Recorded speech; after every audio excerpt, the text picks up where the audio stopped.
Denmark के लोग नहीं आएंगे। नॉर्वे हाफिज इमाम ने ज्वाइन किया है। सर बहुत शुक्रिया बोल को वक्त देने के लिए। आपके सामने है फैसला, अब सजा मौतरी का फैसला बरकरार रखा गया और एक तफसीली नोट भी अब सामने आ रहा है, उसमें ये भी कहा जा रहा है कि सजा मुअत्तल करने की कोई वजह मौजूद नहीं थी। तो इस पर क्या कमेंट करेंगे? बिस्मिल्लाहिर्रहमानिर्रहीम। पाकिस्तान के क्रिमिनल जस्टिस सिस्टम के अंदर या दुनिया भर के क्रिमिनल जस्टिस सिस्टम के अंदर बेल ग्रांट करना या बेल ग्रांट न करना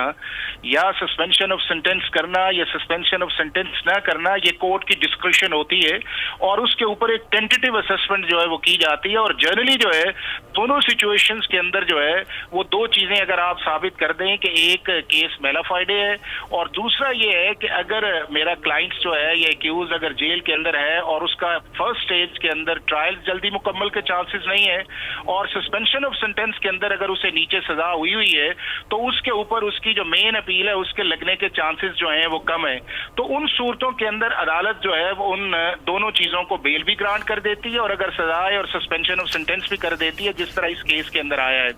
लेकिन मैं ये समझता ये हूं कि जब अदालत हाई कोर्ट ने कहा कि आप दोनों का फैसला करें, सस्पेंशन ऑफ सेंटेंस का भी करें और जो आपका मेन अपील है, तो पीटीआई के लिए या उनके लॉयर्स के लिए बड़ा मुनासिब था इस चीज के अंदर कि वो सस्पेंशन ऑफ सेंटेंस जो है उसको प्रेस ना करते और उसके ऊपर ये कहते हैं कि जी हम अपनी मेन अपील की तरफ जाएंगे। चूंकि मेन अपील जो थी उसके अंदर ग्राउंड बेहतर थी उनके लिए कि जिसके अंदर जो प्रोसीजरल लैप्सेस थे या जो लीगल टेक्निकलिटीज थी जिसको फॉलो किया जाना चाहिए था वो ट्रायल कोर्ट ने उसको एड्रेस नहीं किया हुआ था। लेकिन इनका एक ओवर कॉन्फिडेंस था इस सारी एक्सरसाइज के अंदर और असर्ट करने की एक कोशिश की गई कि शायद हम इस केस को जीत जाएंगे और वही मेरा ख्याल है कि ओवर कॉन्फिडेंस ये प्रेम्प्ट करना है वो उनकी लीगल स्ट्रैटेजी की वजह से उसका फेलियर आया है। अब जज ने जो फैसला किया है उसके अंदर वो मेरिट्स पे नहीं गए होंगे, वो सिर्फ और सिर्फ एक टेंटेटिव साइट्स पे गए होंगे कि इसके अंदर ऐसी कोई ग्राउंड्स नहीं है और उसकी बुनियादी वजह भी यही होगी कि इस ऑर्डर के अंदर ये भी आया होगा कि चूंकि मेन अपील इनकी फिक्स होने लगी है वेरी नियर फ्यूचर अगले 10-12 दिन के अंदर,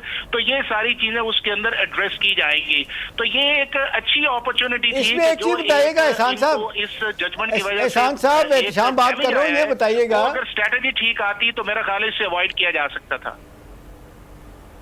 अच्छा एहसान साहब, एक पॉलिटिकल डायमेंशन भी इसकी है, इसका आप अच्छी तरह से जानते हैं पाकिस्तान की सियासत को भी। अभी जिस तरीके से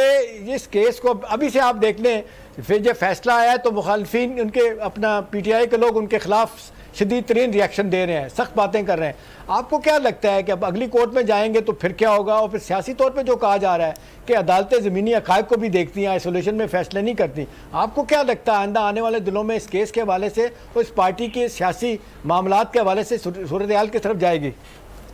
एहतशाम भाई, सबसे बड़ी प्रॉब्लम जो है वो ये रही है ना सिर्फ पीटीआई बल्कि सारी पाकिस्तान की पॉलिटिकल पार्टीज के अंदर कि अपने जो वो लीगल केसेस हैं उनको भी पॉलिटिकल ट्रफ के ऊपर लड़ते हैं और अगर उनके हक के अंदर फैसला आए तो इंसाफ की भी जीत है, कॉन्स्टिट्यूशन की भी जीत है, इंस्टीट्यूशंस भी बड़ा इंडिपेंडेंट ट्रांसपेरेंट काम कर रहे हैं। और अगर उनके खिलाफ फैसला आए, और आप ये देख लेना कि पिछले कई दिन के अंदर जितने भी फैसले आए हैं इस्लामाबाद हाई कोर्ट से वो सारे के सारे जो है वो फॉर्मर प्राइम मिनिस्टर की फेवर के अंदर आए हैं, चाहे उनकी सस्पेंशन ऑफ सेंटेंस वहां पे हुई है तोशा खाना के अंदर या उसके बाद इस केस के अंदर भी इनके ऊपर दो चार्ज थे, एक 496 था और दूसरा 496A था और 496A इसी इस्लामाबाद हाई कोर्ट ने उसको डिलीट किया था। फिर उसके बाद साइफर का देखे कि साइफर के अंदर एक अच्छा केस था और वो भी प्रोसिक्यूशन ने जिसको उस तरह लड़ना चाहिए था नहीं लड़ा, उसका डिफेंस ने एडवांटेज लिया। हालांकि फर्स्ट फेज के अंदर इस्लामाबाद हाई कोर्ट से ये साइफर के अंदर इक्वटल नहीं करवाना चाह रहे थे,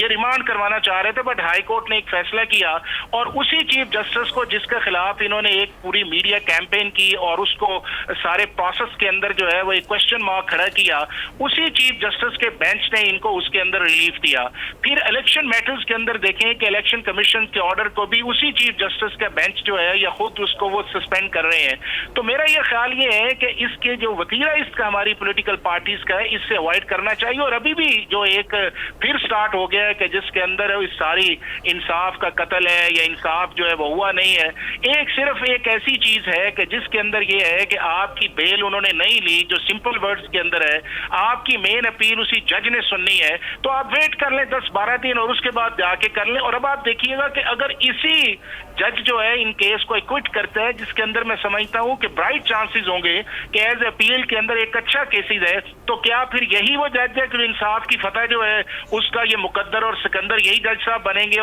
اپنی پولیٹیکل اور لیگل میچورٹی کے اندر آنا چاہیے. ہمیں انسٹیٹیوشنز کی رسپیکٹ کرنی چاہیے, ہمیں انسٹیٹیوشنز کا ریگارڈ کرنا چاہیے, اور اپنا جو فیلئر ہے اس کو انسٹیٹیوشنز کے اوپر چھوپنا نہیں چاہیے. آج اگر یہ فیصلہ نہ کرواتے اس جج سے, اور آپ دیکھیں کہ اس کا ریزلٹس ہی کچھ اور آنے تھے, اب آپ کے خلاف ایک ایڈورس فائنڈنگ بھی آئی ہے, آپ اس کو پولیٹیکلی ایکسپلائٹ بھی کریں گے, لیکن الٹیمیٹلی پھر آپ اسی جج کے پاس جائیں گے, چونکہ اب وہ فیصلہ جو ہے اسی جج نے کرنا ہے. اور اگر وہ جج جو ہے ان کو اس کیس کے اندر بری کر دیتا ہے, تو کیا پھر وہ جج 10 دن کے اندر جو ہے وہ انصاف کا نظام ہی چینج ہو گیا ہے, یا انصاف کے جو پیرامیٹرز ہیں وہ چینج ہو گئے ہیں؟ تو میرا خیال یہ ہے کہ یہ تھنکنگ پوائنٹ ہے, اور ہماری ان پولیٹیکل پارٹیز کو اس پہ سوچنا چاہیے, اور عوام کے اندر کسی نہ کسی حد تک جو رسپیکٹ رہنی دینی چاہیے. جہاں تک آپ نے کہا ہے کہ جو پولیٹیکل انوائرمنٹ ہے, وہ بات بالکل آپ کی مناسب ہے اس چیز کے اندر کہ جب پاکستان کا پرائم منسٹر جو ہے وہ ہاؤس آف دا فلور آپ کو جا کے کہتا ہے کہ آئیں بیٹھے مل کے ریزالو کرتے ہیں, اور بھائی بیٹھیں گے تو ایشو آگے بڑھیں گے نا, بیٹھیں گے تو آپ کا الیکشن آئے گا, بیٹھیں گے فارم 45-47 آئے گا, بیٹھیں گے آپ کا 9 مئی کے جو آپ جس کا چیز کا کہتے ہیں, جس کو پوری دنیا نے دیکھا اور انپریسیڈنٹڈ ہے کہ پاکستان کی ہسٹری کے اندر اور دنیا بھر کے اندر کہ آپ 42 اسٹیشنز کے اوپر جائیں جو انسٹالیشنز ہیں آرمی کی اور انٹیلیجنس ایجنسیز کی, وہاں پہ موب کریں, اور پھر آپ کہیں کہ کچھ ہوا ہی نہیں, اور آپ کی انسٹیگیشن جو ہے وہ آپ کے ریکارڈ کے اوپر بھی موجود ہو. اس کے باوجود اگر ملک کا prime minister house of the floor پہ آ کے کہتا ہے, تو اپوزیشن لیڈر کو اس کو بالکل ابرپٹلی جو ہے وہ نیگیٹو نہیں کرنا چاہیے تھا, چونکہ اپوزیشن لیڈر جو ہے وہ تو جسٹ